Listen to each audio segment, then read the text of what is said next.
Yeah, never give up. Never give. Even when you feel like a bag of crap, never ever give in. Never.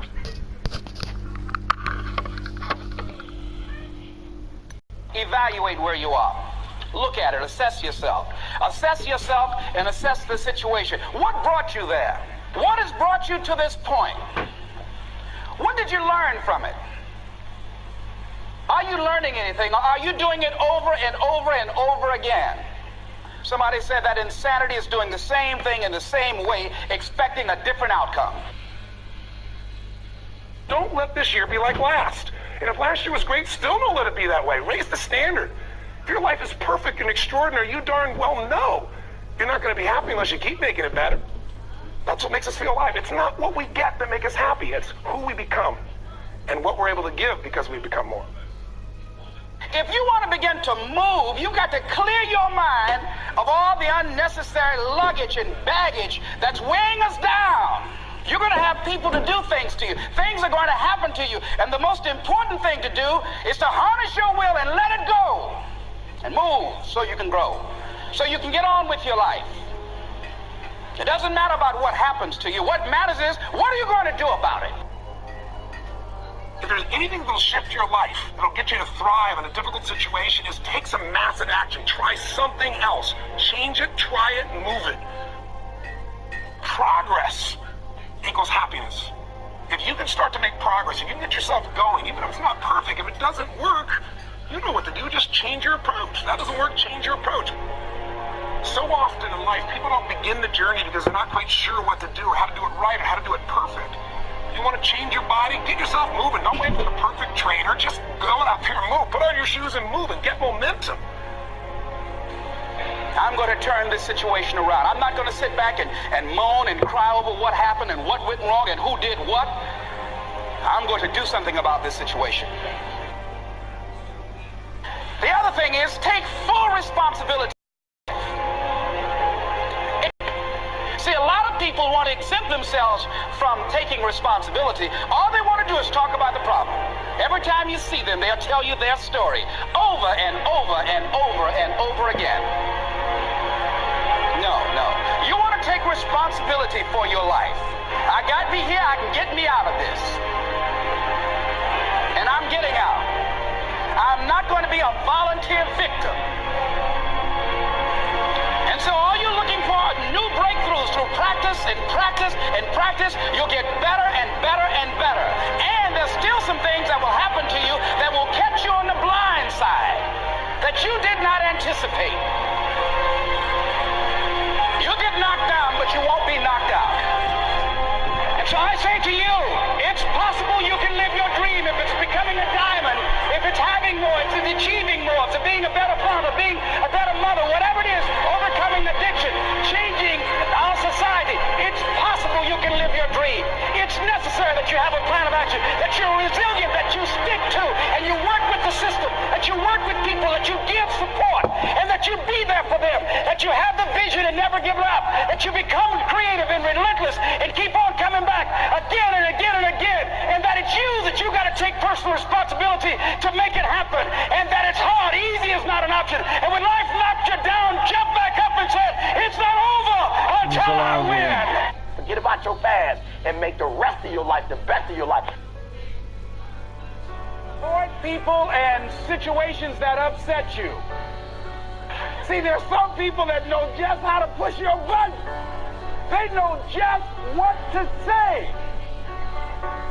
But I'm not going to expend any energy arguing with anybody. Life is too short, ladies and gentlemen, and unpredictable.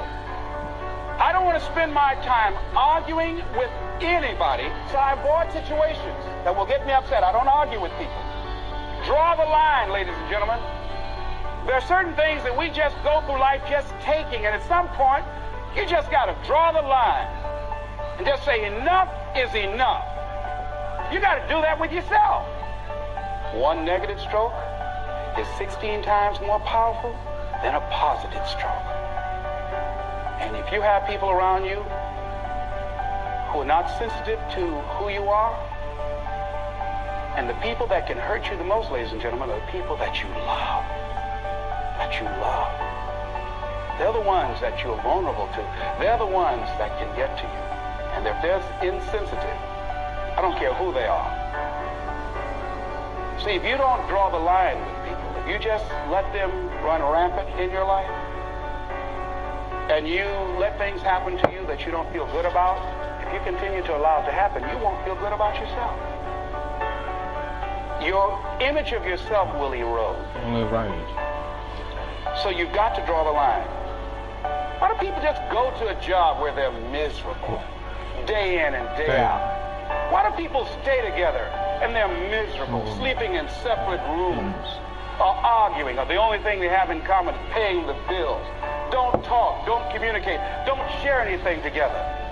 Day in and day out, as short and unpredictable as life is, being mean to each other. Why do people do that? Known hells are preferable to strange heavens because it's familiar.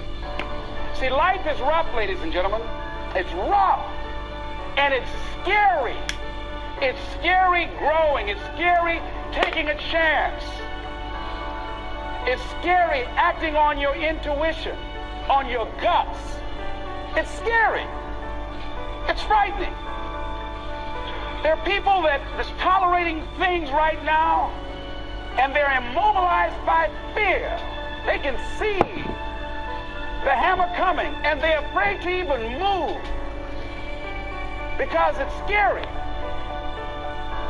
To go against the dominant thinking of your family, friends, and those people you associate with every day is perhaps the most difficult act of courage you will ever perform. See, when you start growing, when you start changing the way you walk, the way you talk, the way you act, the way you respond to things, the way you use your time, when you start saying, no, I can't do that, I have my It's not over, Gobstopper, until I win. Facts. And use you and abuse you over and over and over again. You got to draw the line. You have to draw the line on them. Don't go through life feeling like you're powerless. Victims are people that are powerless. You're not powerless. You are powerful. You are powerful. In your life. Whatever your life is right now, it is a duplication of your consciousness. It's a result of how you decided to use your power. That's all it is. That's not who you are. That's just a perverted use of your power that you aren't satisfied with. And you've got the power to change that. Wherever you are, how, I don't know. But I know you've got the power to do that. But you don't know what has happened to me. It really doesn't matter what has happened to you. See, the only thing that really matters is what are you going to do about it? That's all that matters. That's all that matters. You can allow it to destroy you, or you can allow it to build you up. We never get to a level where we feel that there's nothing else for us to do, that we've achieved a certain number of goals and we figure that we're through. No. You don't want to stay there and celebrate too long like a lot of people do. When they do something they consider outstanding, they go around talking about what they used to do. See, let me tell you, I used to do this and I used to do that. Excuse me, used to be's don't make no honey. Used to be don't matter. You're still here breathing. That means you've got some more to give. Doesn't matter how old you are, doesn't matter about where you are, doesn't matter about what you have, doesn't matter about what you've done. Life is about growing, it's about being productive, it's about stretching, it's about challenging yourself. So you start looking around and decide, hey, what else do I want to do? What got me here? It's a time for celebration, but also a time for reflection. What got me here? What worked? What did not work? What do I need to do to repeat so that I can kind of results in other areas of my life? With what you do, with who you are. Don't trip. Don't go on some type of ego trip. Talking about how bad you are. Talking about how None bad of us you do are. anything by ourselves. Develop an appreciation for external support as well as good fortune, because all of those things play a role. The other thing is, don't go overboard, celebrate. You must meet with triumph and disaster and treat those two imposters just the same. You look at it, hey, I did it. I feel good about that. Now you're moving on to the next thing. Things did not work out the way you wanted them to work out. You didn't produce the results you wanted to produce. Hey, Missed that. Win some, you lose some. Next, moving right on. Can you please stop talking? Don't confuse who you are with what you do. And make your mind fertile ground for the seeds of opportunity. Think if you want to experience a sense of fulfillment, you got to have an open mind so that ideas can come in there and take root and grow.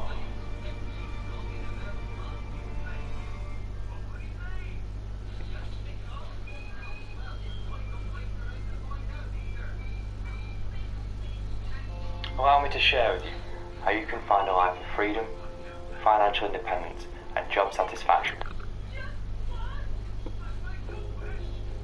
How do you motivate yourself?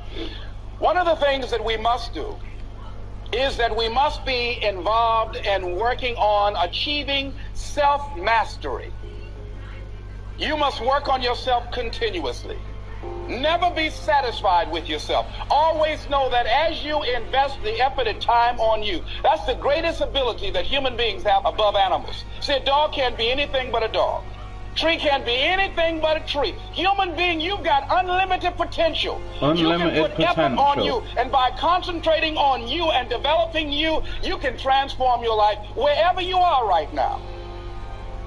So you want to work on yourself.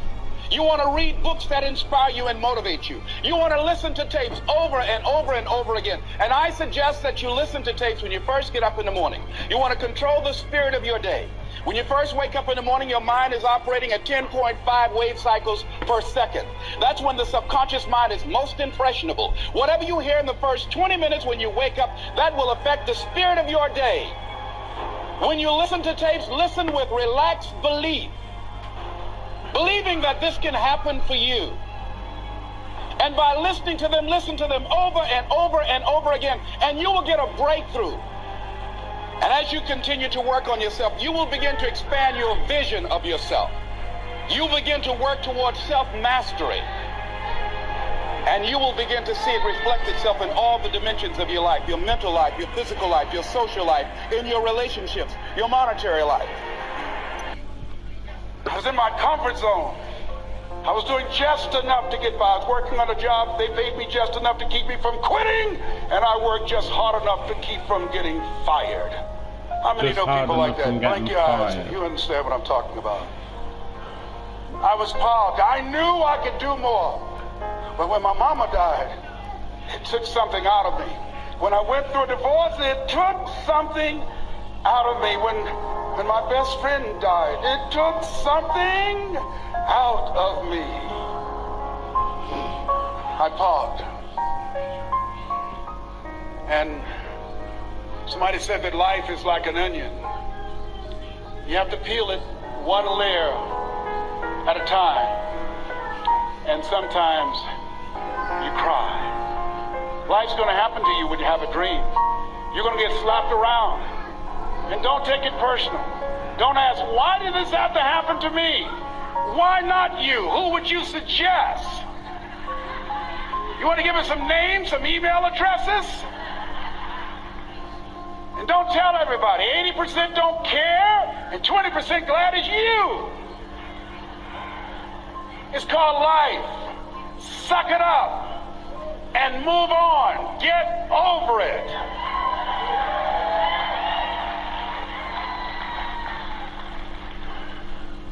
It happens to everybody.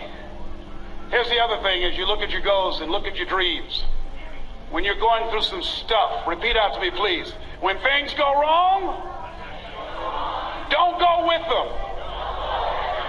Yes, write that down. When things go wrong, don't go with them. When you're working on a business deal, you're counting on some money. Someone said you will get the loan, and it falls through. You have an event, and the people that you thought would be there and support you, they don't come through. Or someone turns against you, or you get ripped off. It's going to happen to you. Happened to me. Someone stole all my products. My database, over 180,000 names and addresses. It's not personal. It's going to happen to everybody. It does. 8 out of 10 millionaires have been financially bankrupt. Walt Disney had 7. He filed bankruptcy 7 times and had 2 nervous breakdowns. It's called life. But I got a saying, when life knocks you down, try and land on your back, because if you can look up, you can get up. You've got the power in you to do that. You've got something special. If you can look up, you can get up. Here's the other thing. Let us say together, it's possible. It's necessary. It's me. Yes, write that down. It's me. Take ownership for your life. Nobody can live your dream for you but you. Nobody's going to take care of your business like you. Stop coming up with excuses. Don't give yourself permission to continue to live a small life. You can't fit a big dream into a small life. Give yourself permission to go for it, to test yourself, to challenge yourself, to live full. I like the saying, always strive to get on top in life, because it's the bottom that's overcrowded. The reason you're here is because there's something in you that says, I can do more. This just... I can do more. There's something in you, there's a calling on your life. There's something in your heart that caused you to get dressed and spend the money to go to seminar after seminar and listen to message after message and speaker after speaker. Because there's something in you that tells you this is not it for you. Why are you being... You have not peaked here. There's more in you that you are expressing. Eye is not seen, ear is not heard, nor has entered the heart of mankind. What's in store for you if you challenge yourself, if you persist and persevere, if you take ownership for your life. George Bernard Shaw said the people that make it in this life, they look around for the circumstances that they want, and if they can't find them, they create them. Create what you want. You have the power in you to do more than you can ever begin to imagine, to control your destiny, to make a difference in our children, to make a difference on the planet, to make an impact. Let us say together, it's me. And let us say together, it's hard. Say it like you know it. Say it's hard. Ladies and gentlemen, it's hard. There are people who have seen their retirement taken away from them by the corporations that they work for. They were within 2 or 3 years of retiring, and they had it taken from them. The number one entrepreneurs in this country now are senior citizens. The number one employer, number 2, McDonald's and Walmart. McDonald's. I guarantee you those people did not have a plan to end up living their lives at the end of life with those types of jobs. And they didn't have a plan like you have, and while you're investing in yourself, it's hard. There are people making choices between purchasing prescription drugs or paying for gas or a mortgage note. It's hard when you're working on a job for 20 years, 30 years, give them some good years, and then they come in and tell you, we've downsized. We've downsized. Word, you're fired. You're fired. What bullshit after 20 years. Again, how many of you know it's hard? Raise your hands, please. Oh, Kelly just... It's hard. And it's not fair. One of the things I like about T. Harv is he talks about work and investing in yourself. It's not fair when people are going up against that kind of stuff to tell them just think positive and be enthusiastic and everything will work out all right. Ain't that kind of party. It's hard. Life will put some knots on your head. I bought my first home for my mother. I was rushing, didn't know what I was doing, and I bought a home that had a lien against it. And they called me, Mr. Brown, yes, there's a lien against your property. We need $55,000 if you're going to stay there. Wait a minute, sir. I just bought this home. The guy I just bought this home. Against it. I'm not the one that owe you the money. You should have checked that out, Mr. Brown. Come on. I called my attorney. We followed up. Yes, Les, there's a lien against the property.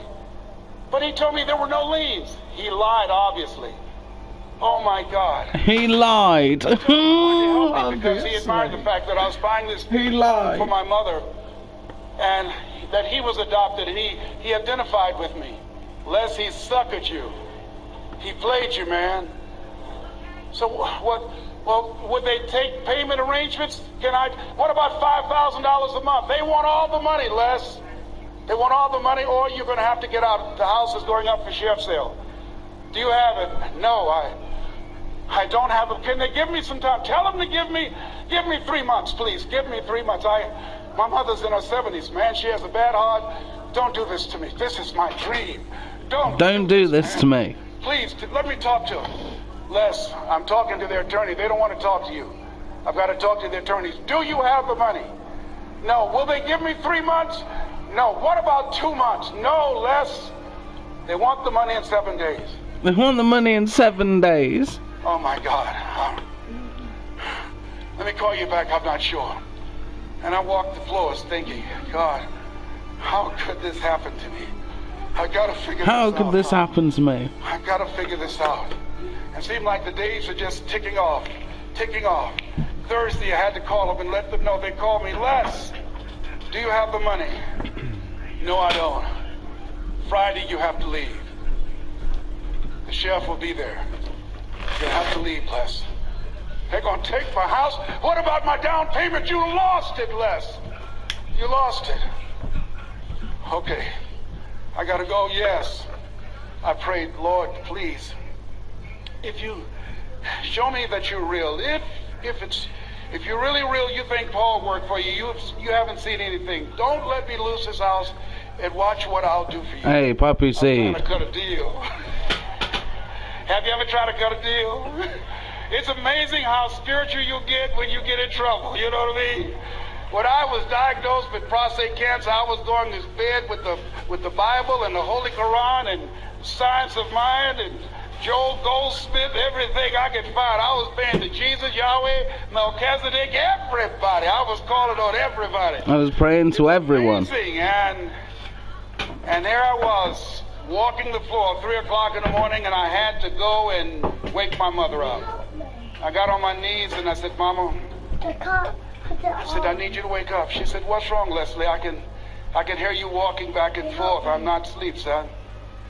I said, there's something I need to tell you. She said, your eyes are red. Why are your eyes red? Because I feel so stupid now. Why? We got to move tomorrow. Why, Leslie? There's a lien against the property, and they want $55,000, and I don't have it. And we're going to be set out tomorrow. We have to go back to Liberty City. So she said, it's okay. I don't like this house anyhow. I don't like this house anyhow. Because of my arthritic knees, it hurts my knees when I go up the steps. I said, then why didn't you tell me? Because you were so happy. I just said it because you were happy. I'll live in a shack with you, boy. I love you. It's not the house. I love you. I love all my children. It's not the house. I said, thank you, Mama. Thank you. And the next day, Do you like the next day picture? when we were in the truck going back to Liberty City, and we pulled down 68th Terrace, the neighbors came out and said, wow, Mamie, y'all coming back? Are you back? Yes. What happened to the home your boy bought for you? Those boys you adopted. Leslie didn't do a title search. He made a mistake. And boy, I was so humiliated. How many ever made a mistake that you were just humiliated? Raise your hands. I was How many made a mistake? taking the furniture off the truck, and my mother came and I was crying. And she said, boy, I said, yes, ma'am. She said, hold your head up. I said, Mama, I can't. She said, hold your head up. I said, why? Look what I've done. She said, it's okay. It's okay. You are going to make a lot of mistakes in life, young man. You're going to fail your way to success. You're going to fail your way to Nothing success. to be ashamed of. Keep your head up and take that furniture back in the house. I said, yes, ma'am. And I learned something from that. If you ever go through something, hold your head up. Hold your head. If you ever make a mistake, hold your head up. If you ever do something that everything goes wrong, life catch you on the blind side, hold your head up. It's not over. Goethe said, that which does not kill you will make you stronger. Hold your head up. Shake someone's hand on your right and left and say, hold your head up.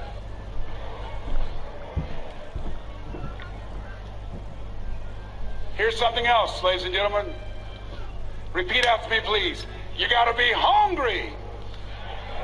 Everybody together, you gotta be hungry. You got to be hungry. I'll never forget Mr. Washington said, Mr. Brown, yes, sir. What do you want to do with your life, young man? I said, sir, I want to be a disc jockey. He said, Mr. Brown? I said, yes, sir. He said, you got to be hungry. I said, what do you mean by that? He said, people that are hungry are willing to do the things today others won't do in order to have the things tomorrow others won't have. People that are hungry are willing to invest in themselves. People that are hungry will go to seminars and workshops. People that are hungry always searching, always seeking higher ground. So how do you want to make it? I said, I want to be a disc jockey. He says, good. Here's what to do. He said, I want you to read 10 to 15 pages of something positive every day. He said, you don't get in life what you want, you get in life what you are. You must program yourself to success. He said, I want you to listen to Earl Nightingale and Zig Ziglar. Listen, faith comes by hearing and hearing and hearing. He said, I want you to change your relationships. And I don't want you to ever lose your hunger. I said, what do you mean by that? He said, people that are hungry are unstoppable. People that are hungry are no matter what people. They make it happen no matter what. He said, I want you to listen to Paul Harvey. Who is he? He's the world's greatest communicator. Success leaves clues, young man. Always listen and follow people who are doing what it is you want to do, the level you want to do it, and learn from them. I told T. Hobb when we were standing by the stage, I said, hey, man, I want to work more with you. Hey, man. I want you to coach me. I want to learn from you. See, I found you're never too old to learn, and you're never too young to teach. Always have a thirst. Never too old to learn. So I listen to Paul Harvey every day on the radio. While in school, I would go out and listen in his car. He gave me his keys. I was working to develop myself. And I continued to listen to motivational messages, and he would take me to see the late Dr. Norman Vincent Peale, who wrote the book, The Power of Positive Thinking. I toured with him before he passed. You have something special. You have greatness within you. Don't allow your circumstances to determine who you are. Don't allow your negative thoughts to hold you back.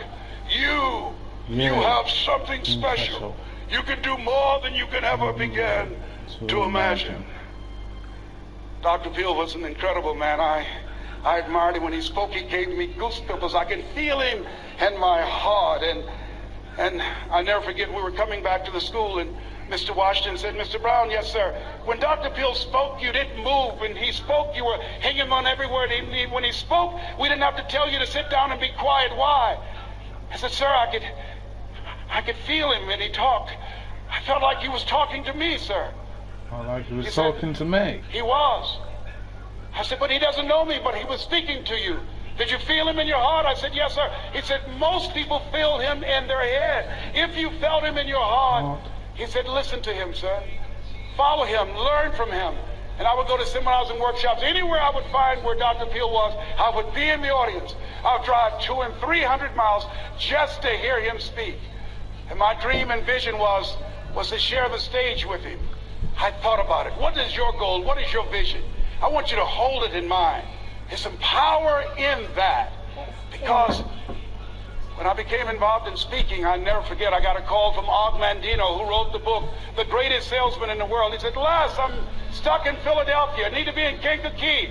Dr. Norman Vincent Peale is appearing. I can't make it. I heard you're in Chicago. I said, yes, I am. Can you go and open for me? I said, yes, man. Oh, my God. Dr. Peale, I said, yes, I'd love to do it. And I went there, and I came. I said, hi, I'm Les Brown. He said, you're not the band of renown? I said, no, I'm Mrs. Mamie Brown's baby boy. I'm here to speak.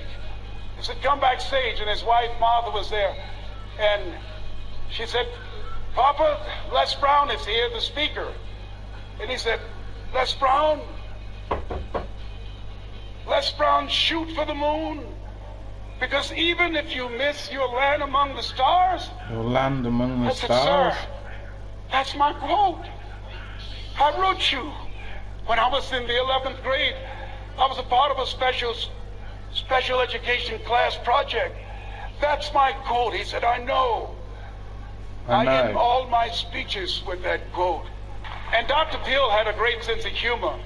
a young man was backstage, and I had so many questions to ask him, and my mind froze up, and the young guy said, Dr. Pill, how old are you? And he was up in age. He said, Sonny, I'm 92. The young man looked at him and said, I don't know if I want to live to get 92. He said, that's because you've never been 91. So I did the things that Mr. Washington suggested. I listened to motivational tapes on a regular basis. I would go to seminars and workshops whenever Zig Ziglar and Dr. Dennis Wigley and Jim Rohn would come to town. And I said, sir, what do you want me to do now? He said, Mr. Brown, I've given you everything that I can give you. He said, develop your mind, put your money where your mouth is, continue to learn how to be an effective communicator, because once you open your mouth, you tell the world who you are. And always surround yourself with OQP, only quality people. Only quality people. I went to apply for a job on Miami Beach. WMBM radio station. Milton Butterball Smith was the program director. Hello, Mr. Butterball. How are you, sir? My name is Les Brown, sir. I'd like to be a disc jockey. He said, young man, you have any journalism in your background? I said, oh, no, sir, I don't. You have any experience in broadcasting? I said, no, sir, but I'm no, sir. All the time, sir. Let me audition for you, sir. Let me show you how good I am. All I need is a shot, sir. He says, no, we don't have any job for you. No, we got no jobs. Raise your hands, please. I was devastated. I went back and I told Mr. Washington, I said, Mr. Washington, they said no. They said he no. said, don't take it personally. Most people are so negative, they have to say no 7 times before they say yes. He said, you got to be hungry. You got to be hungry. Know your vitamin. Go back again. Go back I said, again. yes, sir.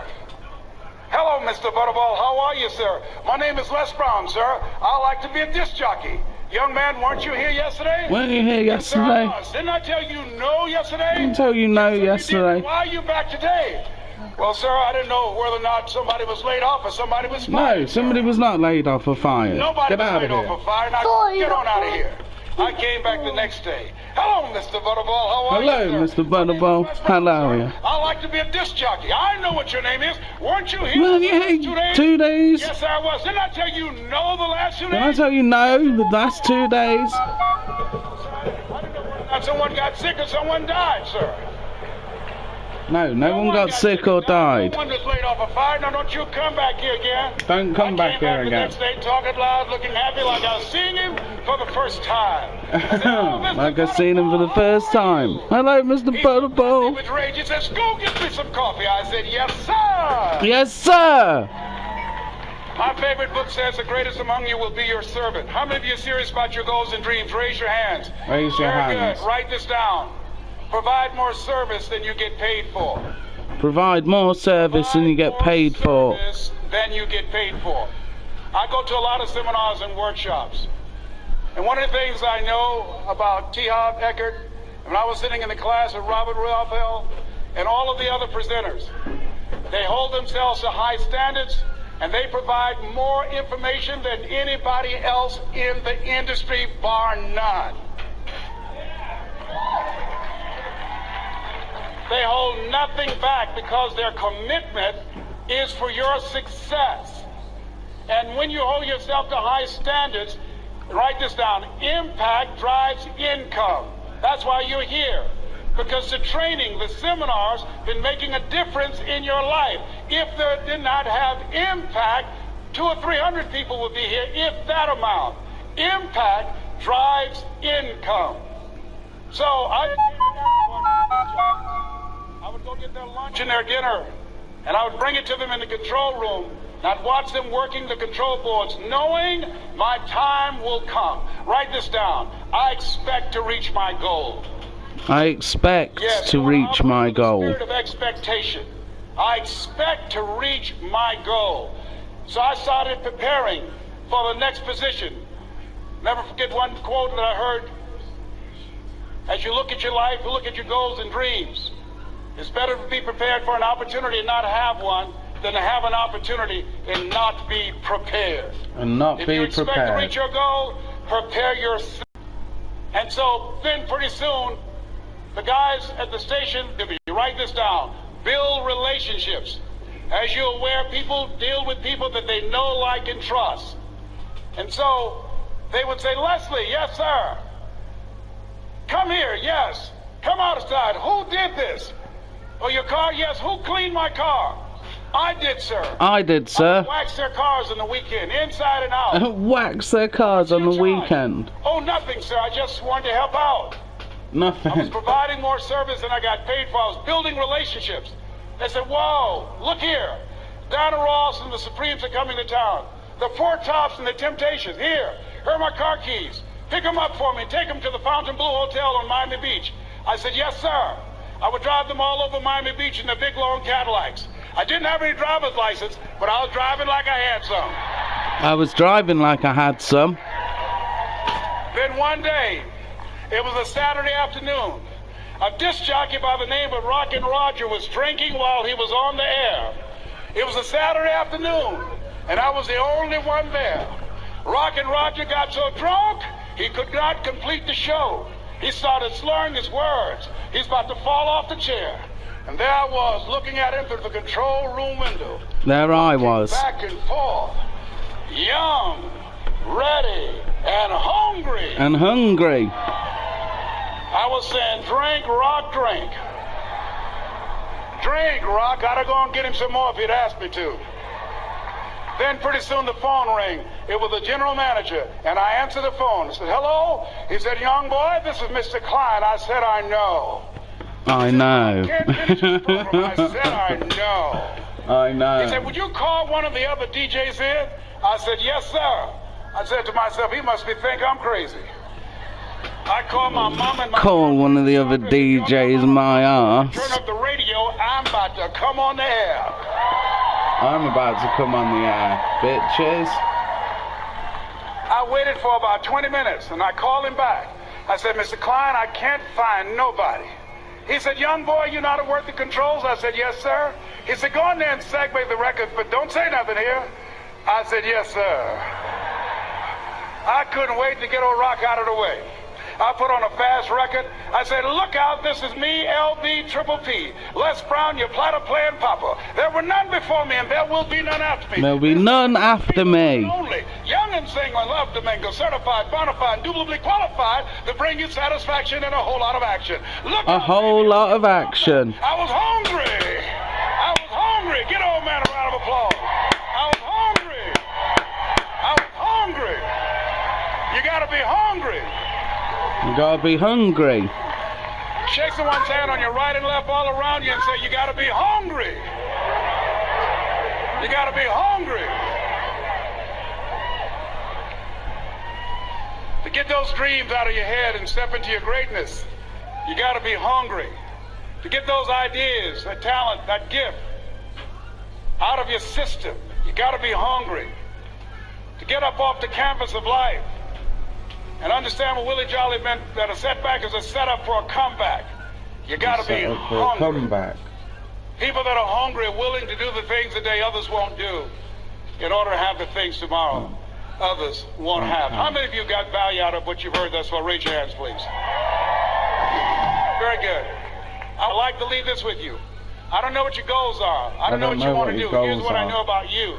You have greatness within you. Here's You have greatness within you. I can help you to live full and to die empty. I can show you what I've learned. If anybody told me that I would be doing what I'm doing now, I leave here today, I go to New Orleans and speak there, then I'll be flown to Barcelona.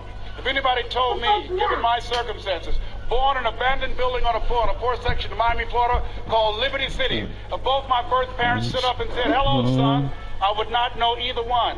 Being labeled educable, mentally retarded, put back from the 5th grade to the 4th grade, failed again when I was in the 8th grade, no college training. Anybody told me the principles that I would teach you, that they would have the impact that it has had on my life. This Les Brown that you see, I did not know he existed. And I tell you that you have greatness within you. You have the ability to do more than you can ever begin to imagine. Come into the room with me. And I guarantee you your life will never be the same again. I like to leave this with you. I don't know what your goals are. Mine is to find a cure to autism. Mine is to find a cure to breast cancer and to prostate cancer. Mine is to work with our youth and to reduce the recidivism rate in our prisons and help young people learn how to become an asset to our society rather than a liability. Mine is to train speakers to become great communicators, to speak from their heart, not their heads. and teach them how to impact and create a new conversation so people can see the possibilities of life and overcome the possibility blindness that held me hostage for 14 years. I don't know what your goals are, but here's what I know about you, and I don't know you. You've got greatness within you. And I like to leave this with you, something my mother used to love to hear me say. Leslie, yes ma'am, mama. Say that thing for me, boy, that makes me feel good. I dedicate this to you, to the greatness in you, and to the dream that you showed up on the planet to produce. It is simply this. If you want a thing bad enough to go out and fight for it, to work day and night for it, to give up your time, your peace, and your sleep for it. If all that you dream and scheme is about it, and life seems useless and worthless without it, and if you gladly sweat for it and fret for it and plan for it, and lose all your terror of the opposition for it, and if you simply go after that thing that you want with all of your capacity, strength and sagacity, faith, hope, and confidence, and stern pertinacity,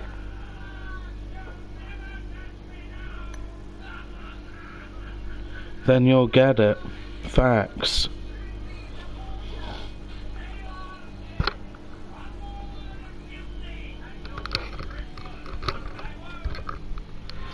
Because you ain't gonna get given anything. Nothing. You'll never get given one thing.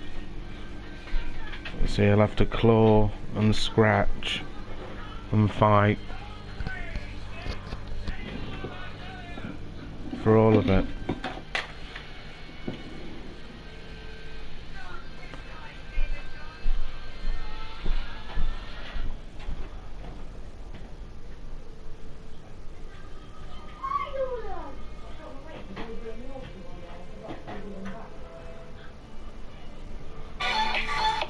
Let's get it. Welcome to the Dragon's Lair. Facts.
Right, so earlier on today we was exposed as arse.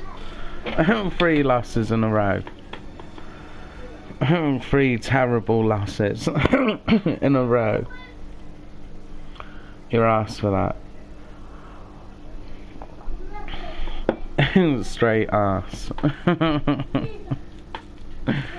Exposed. The truth has been exposed. Facts.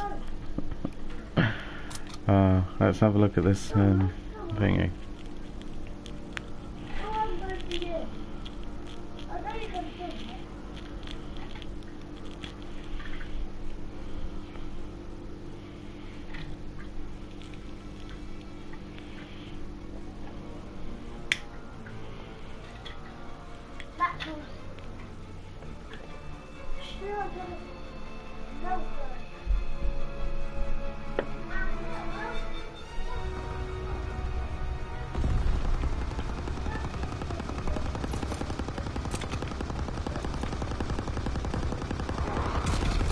Garbage.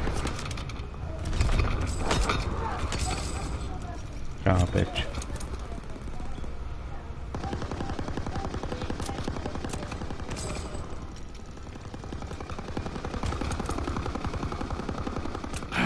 Feeling a bit down lately, away from the fight. It's been a while since I've had a good therapeutic bridge demolition.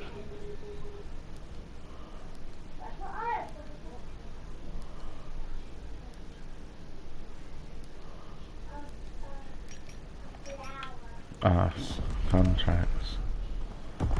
We have yours. You ready for a challenge, sir? That's a prop. Get out of here.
Oh, Hero! I am! It's coming Team up! deathmatch. Eliminate all Axis forces.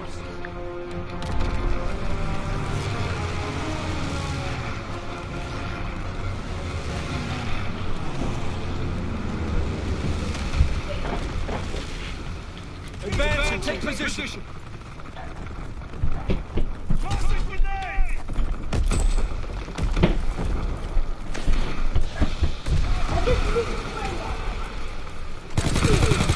Oh no.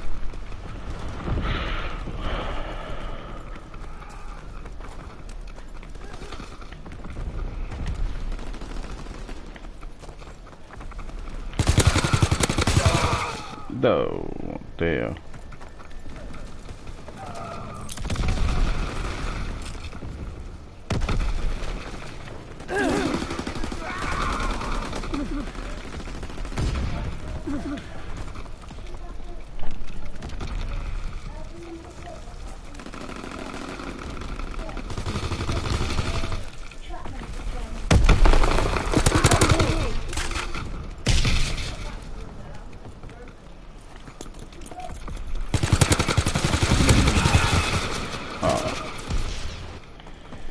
Not bad.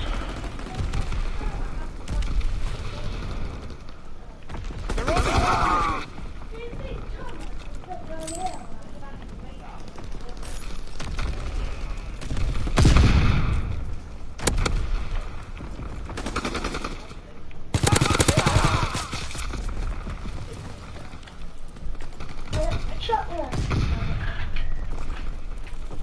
Hero! And Tom! And We have the lead.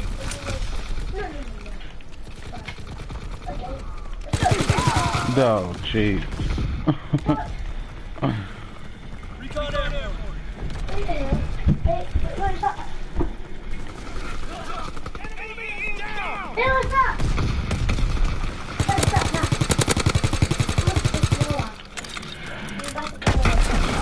No, no.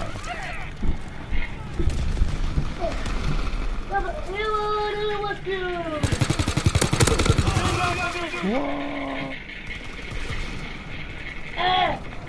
Thomas, you're a bit heavy. Lost the lead.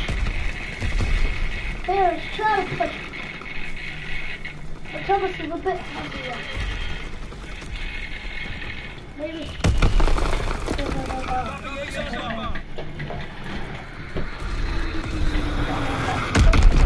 Oh, you pull it. Fire in the hole. The tender. Enemy recon airborne confirmed.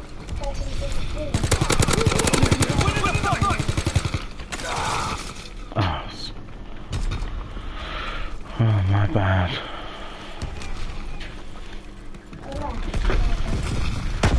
Okay. Thomas is still heavy. That's a guy from here. I don't know what he will. Thomas doesn't work on. Oh no. Look, watch.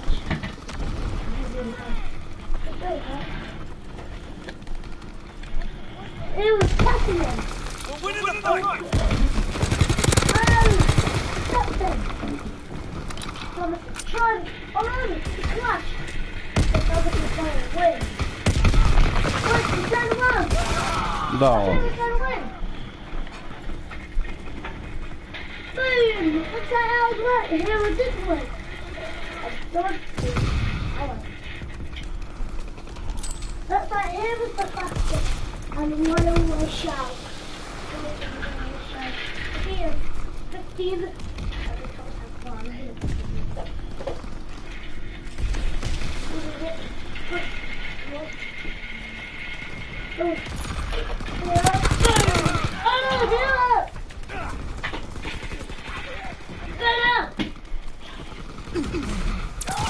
There you are. Bang, bang. Recon airborne.